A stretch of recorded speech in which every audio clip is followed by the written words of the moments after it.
Hello, everybody. Welcome back. Today we are starting some stories out of a new book of collections from Hans Christian Andersen. And we are going to start with The Emperor's New Clothes. Now, there is some debate as to whether or not this serves as any basis for The Emperor's New Groove. I think generally people think not, but sometimes it's included on lists. So we're going to read it just in case. So this is The Emperor's New Clothes. Many, many years ago lived an emperor who thought so much of new clothes that he spent all his money in order to obtain them. His only ambition was to always be well dressed. He did not care for his soldiers, and the theater did not amuse him. The only thing, in fact, he thought anything of was to drive out and show a new suit of clothes. He had a coat for every hour of the day, and as one would say of a king, he is in his cabinet, so one could say of him, the emperor is in his dressing room. The great city where he resided was very gay. Every day, many strangers from all parts of the globe arrived. One day, two swindlers came to the city. They made people believe that they were weavers, and declared they could manufacture the finest cloth to be imagined. Their colors and patterns, they said, were not only exceptionally beautiful, but the clothes made of their material possessed the wonderful quality of being invisible to any man who was unfit for his office or unpardonably stupid. That must be wonderful cloth, thought the emperor.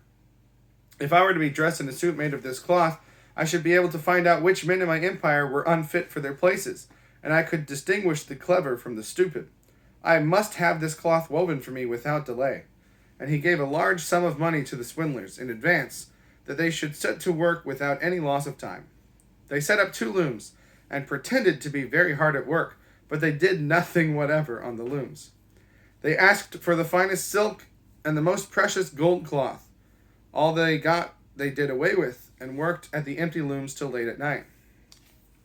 I should very much like to know how they were getting on with the cloth, thought the emperor.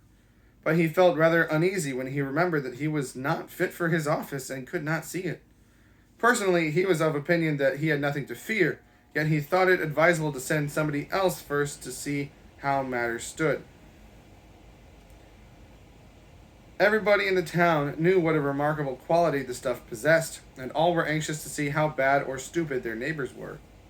I shall send my honest old minister to the weavers, thought the emperor. He can judge best how the stuff looks, for he is intelligent, and nobody understands his office better than he. The good minister went into the room where the swindlers sat before the empty looms. Heaven preserve us, he thought, and opened his eyes wide. I cannot see anything at all. But he did not say so. Both swindlers requested him to come near, and asked him if he did not admire the exquisite pattern and the beautiful colors, pointing to the empty looms. The poor old minister tried his very best, but he could see nothing, for there was nothing to be seen. Oh dear, he thought, can I be so stupid? I should never have thought so, and nobody must know it. Is it possible that I am not fit for my office? No, I cannot say that I was unable to see the cloth. Now have you got nothing to say? Said one of the swindlers, while he pretended to be busily weaving. Oh, it is very pretty, exceedingly beautiful, replied the old minister, looking through his glasses. What a beautiful pattern, what brilliant colors! I shall tell the emperor that I like the cloth very much. We are pleased to hear that, said the two weavers, and described to him the colors and explained the curious pattern. The old minister listened attentively that he might relate to the emperor what they said, and so he did. Now the swindlers asked for more money, silk, and gold cloth, which they required for weaving.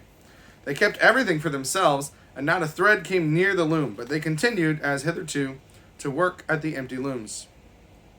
Soon afterwards, the emperor sent another honest courtier to the weavers to see how they were getting on, and if the cloth was nearly finished.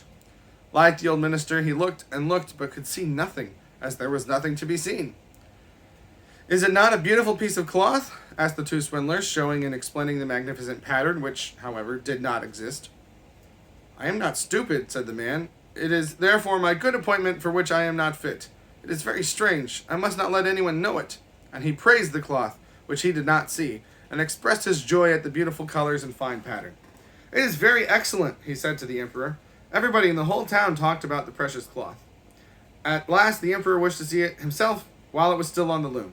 With a number of courtiers, including the two who had already been there, he went to the two clever swindlers who now worked as hard as they could, but without using any thread. "Is it not magnificent?" said the two old statesmen who had been there before. "Your Majesty must admire the colors and the pattern." And then they pointed to the empty looms, for they imagined the others could see the cloth. "What is this?" thought the emperor. "I do not see anything at all. That is terrible. Am I stupid? Am I unfit to be emperor? That would indeed be the most dreadful thing that could happen to me." "Really," he said, turning to the weavers, "your cloth has our most gracious approval." And nodding contentedly, he looked at the empty loom, for he did not like to say that he saw nothing. All his attendants who were with him looked, and although they could not see anything more than the others, they said, like the emperor, "It is very beautiful," and all advised him to wear the new magnificent clothes at a great procession which was soon to take place. "It is magnificent, beautiful, excellent," one heard them say. Everybody seemed to be delighted, and the emperor appointed the two swindlers imperial court weavers. The whole night previous to the day on which the procession was to take place, the swindlers pretended to work and burned more than 16 candles. People should see that they were busy to finish the emperor's new suit. They pretended to take the cloth from the loom and worked about in the air with big scissors and sewed with needles without thread, and said at last, "The emperor's new suit is ready now." The emperor and all his barons then came to the hall. The swindlers held their arms up as if they had something in their hands and said, "These are the trousers, this is the coat, and here is the cloak," and so on. They are all light as a cobweb, and one must feel as if one had nothing at all upon the body, but that is just the beauty of them. "Indeed," said all the courtiers, but they could not see anything, for there was nothing to be seen. "Does it please your Majesty now to graciously undress," said the swindlers, "that we may assist your Majesty in putting on the new suit before the large looking-glass?" The emperor undressed, and the swindlers pretended to put the new suit upon him, one piece after another, and the emperor looked at himself in the glass from every side. "How well they look! How well they fit!" said all. "What a beautiful pattern! What fine colors! That is a magnificent suit of clothes." The master of ceremonies announced that the bearers of the canopy, which was to be carried in the procession, were ready. "I am ready," said the emperor. "Does not my suit fit me marvelously?" And he turned once more to the looking-glass, that people should think he admired his garments.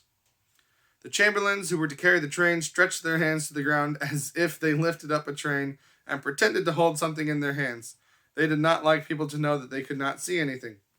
The emperor marched in the procession under the beautiful canopy, and all who saw him in the street and out of their windows exclaimed, "Indeed, the emperor's new clothes are incomparable. What a long train he has! How well it fits him!"